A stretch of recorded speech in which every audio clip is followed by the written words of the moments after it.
We have tasted the goodness of the Word of God. And yet we often fall away from it, crucifying Jesus anew. Again and again, we tell the story. Again and again, we find ourselves here in the story. For as often as necessary, let us relive it so that with God's help, we will no longer repeat it. Please pray with me. Holy God, as we journey through this familiar story, help us to understand it anew. Show us, O God, where and why we find ourselves here again and again, and move us toward a more just future. Amen.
A reading from Matthew.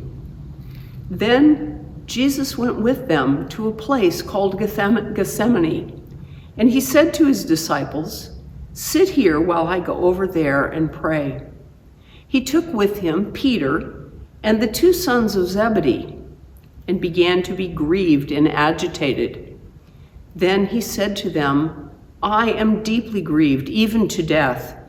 Remain here and stay awake with me." And going a little further, he threw himself on the ground and prayed, "My Father, if it is possible, let this cup pass from me, yet not what I want, but what you want." Then he came to the disciples and found them sleeping. And he said to Peter, "So could you not stay awake with me 1 hour? Stay awake and pray that you may not come into the time of trial. The spirit indeed is willing, but the flesh is weak. I invite you to take a moment in quiet reflection. Think about a person in your life who is having an exceptionally difficult time. On a piece of paper, write down a prayer for that person.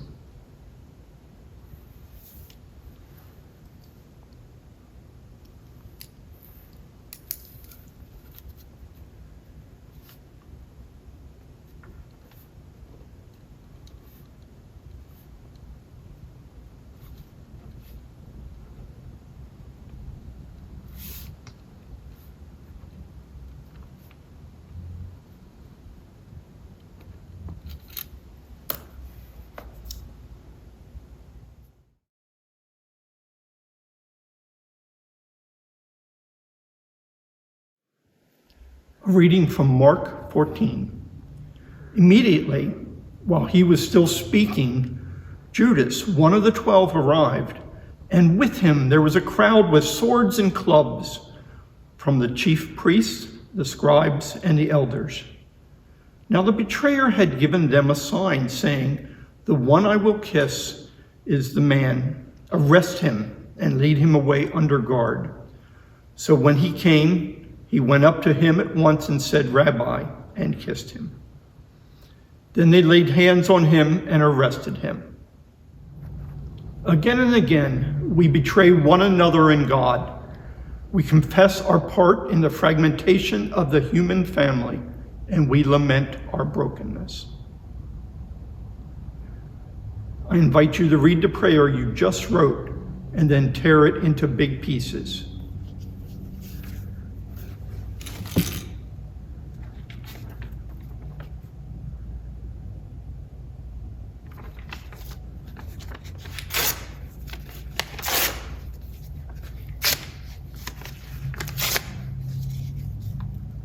Save these pieces for the next station.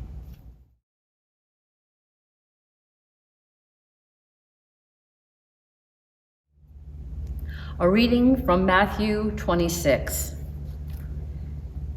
Now Peter was sitting outside in the courtyard. A servant girl came to him and said, "You also were with Jesus the Galilean." But he denied it before all of them, saying, "I do not know what you're talking about." When he went out to the porch, another servant girl saw him, and she said to the bystanders, "This man was with Jesus of Nazareth." Again, he denied it with an oath, "I do not know the man." After a little while, the bystanders came up and said to Peter, "Certainly you are also one of them, for your accent betrays you." Then he began to curse, and he swore an oath, "I do not know the man." At that moment, the cock crowed. Then Peter remembered what Jesus had said, "Before the cock crows, you will deny me 3 times." And he went out and wept bitterly.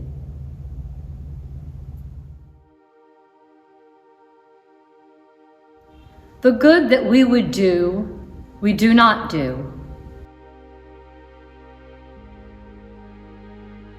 Even when we are not willfully malicious, we fail the human family through our fear and timidity.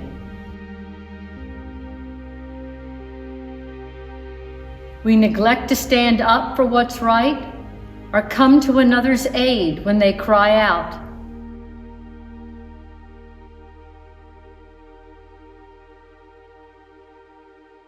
Sometimes we just don't want to be bothered with the world's ills.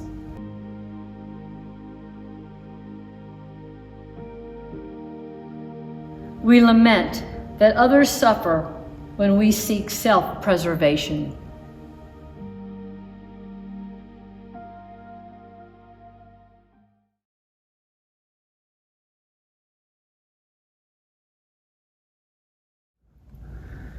As soon as it was morning, the chief priests held a consultation with the elders and scribes and the whole council. They bound Jesus, led him away, and handed him over to Pilate.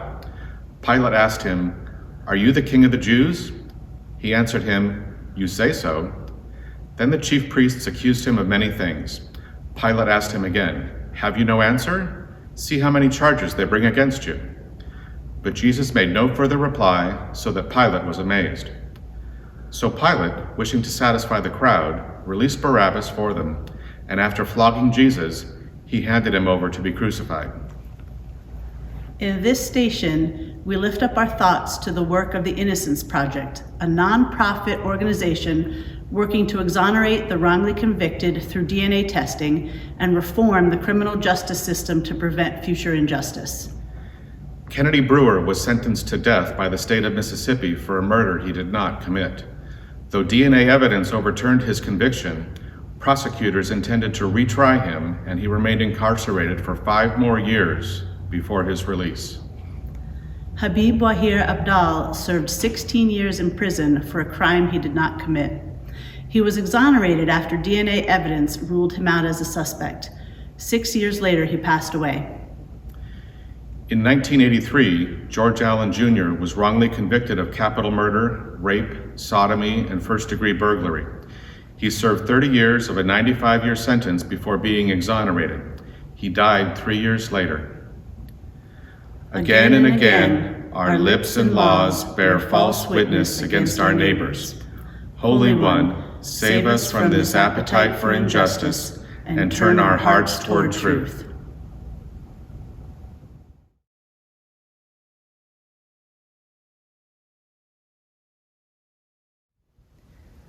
Then Pilate took Jesus and had him flogged.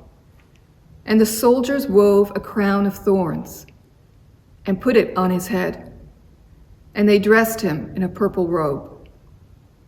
They kept coming up to him, saying, "Hail, King of the Jews," and striking him on the face.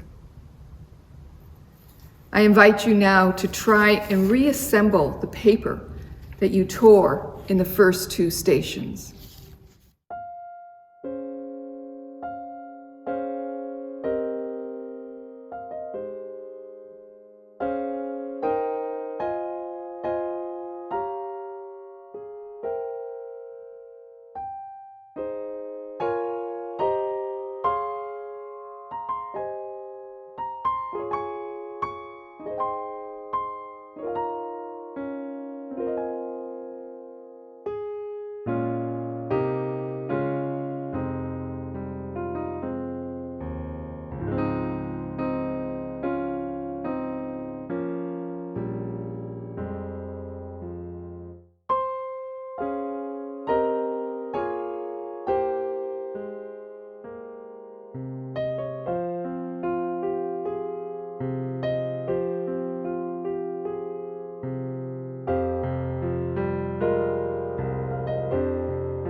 I invite you to contemplate whatever you were able to reassemble.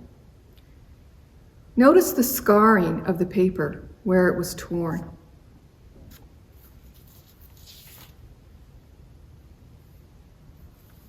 What feelings are evoked in you when you see the fragmenting and even the violence done to something that you created with such love and care?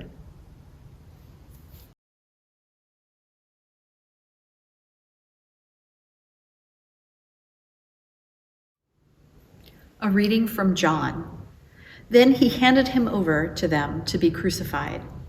So they took Jesus, and carrying the cross by himself, he went out to what is called the place of the skull, which in Hebrew is called Golgotha.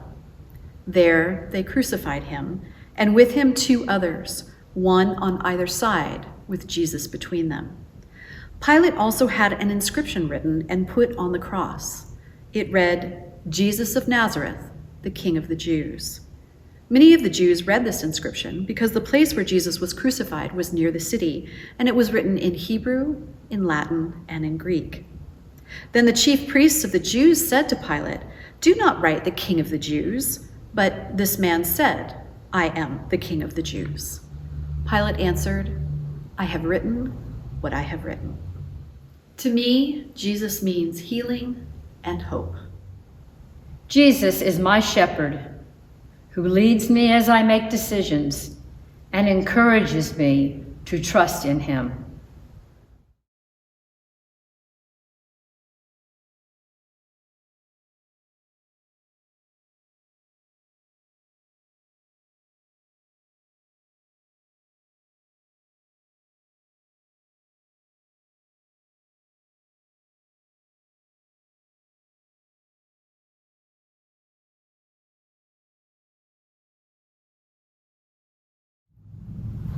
A reading from Luke 23, verses 39 through 43.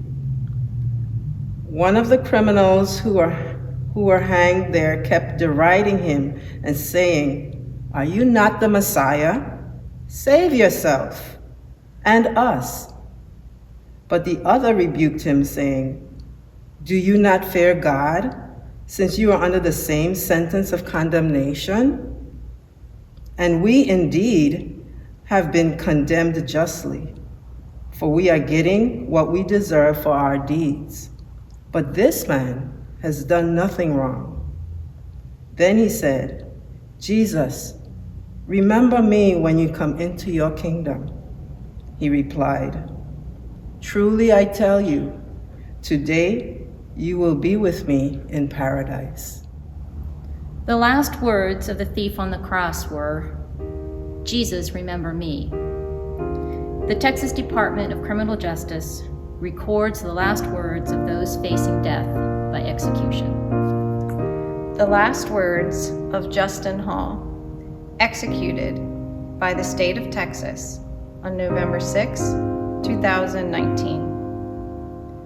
Yeah, I want to address the Roundtree family and apologize for the pain and suffering I caused. And to the Diaz's family, that I had to put you through this. It should have never happened. And to my mom and Morelia, I love you, and I'm going to miss you all. I'm ready. The last words of Arturo Diaz, executed by the state of Texas on September 26, 2013. I hope that this serves as an example for the youngsters. Think about it before you make a bad decision. Let's go, Warden. I'm ready. The last words of George Whitaker III, executed by the state of Texas on November 12, 2008. First off, I'd like to say to Mr. and Mrs. Carrier, I apologize for your pain and suffering. I pray, Lord, please forgive me. Jesus, remember me when you come into your kingdom.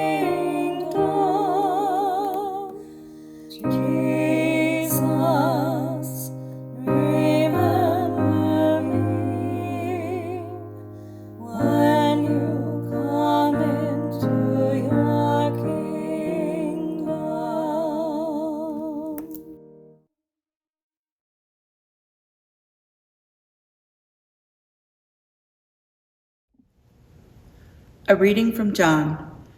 And that is what the soldiers did. Meanwhile, standing near the cross of Jesus were his mother and his mother's sister, Mary, the wife of Clopas, and Mary Magdalene.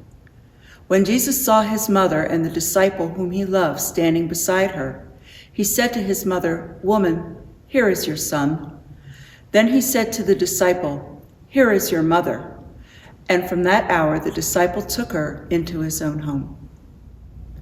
What does it take to fix one's eyes on a dead or dying child, particularly when their life has been taken by a form of violence designed to repress and terrorize your community? What could Jesus have been asking of his mother at that time? What strength would she have to tap into to honor his instruction? One mother who may have had an idea of what Mary experienced was Mamie Till Mobley. On Saturday, August 22, 1955, she took her son Emmett Till to the Central Station at 12th Street in Chicago. There he boarded the city of New Orleans to visit family in Mississippi. She was apprehensive about the visit because Mississippi was a dangerous place for a young black boy, especially one who didn't know its social codes. She tried to convince him not to go and instead join her and Jean Mobley, her companion and Emmett's father figure, on a family vacation. After assurances from her uncle that Emmett would be looked after, she agreed to let him go. As Emmett ran to catch the train, his mother called after him to kiss him goodbye, ominously asking, "How do I know I'll ever see you again?" 8 days later, her worst fears were realized when she received word that Emmett had been kidnapped. After a 3-day roller coaster of phone calls, telegrams, and appeals to politicians and the media, he was confirmed dead on Wednesday, August 31st, 1955. The 14-year-old had been found in the Tallahatchie River, mutilated with a gunshot to the head and a cotton gin fan tied to his neck with barbed wire.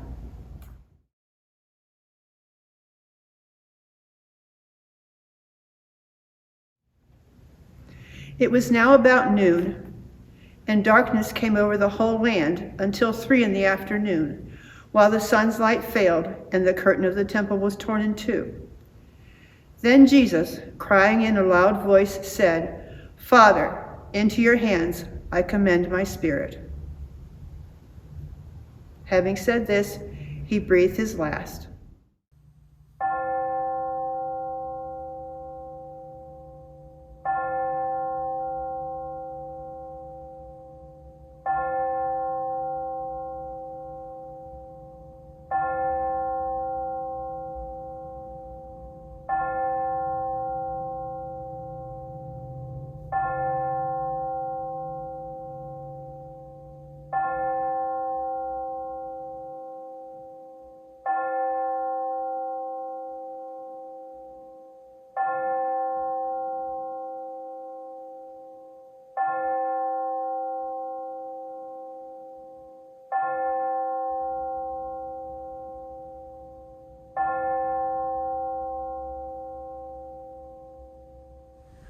I can't breathe.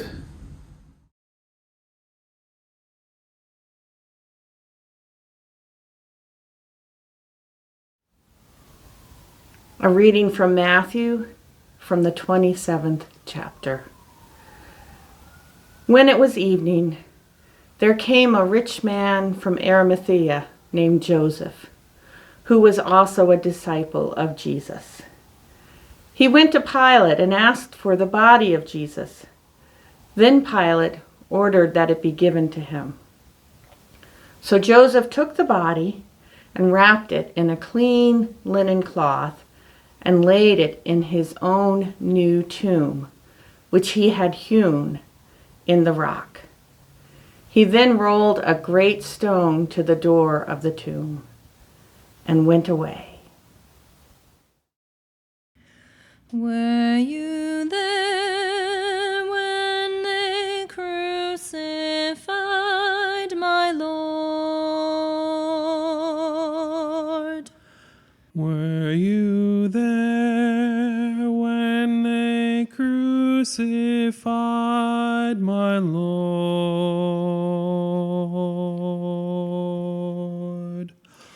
Oh,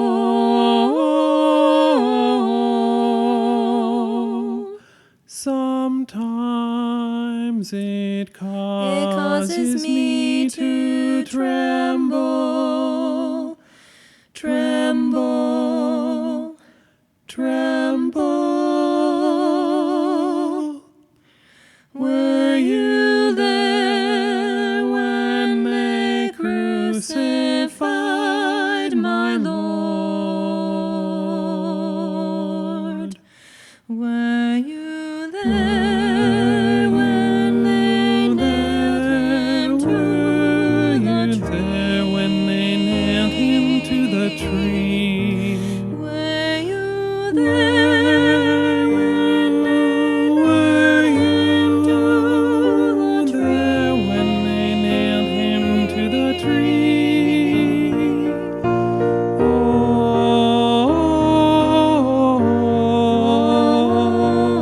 sometimes it causes me to tremble, tremble, tremble, tremble, tremble.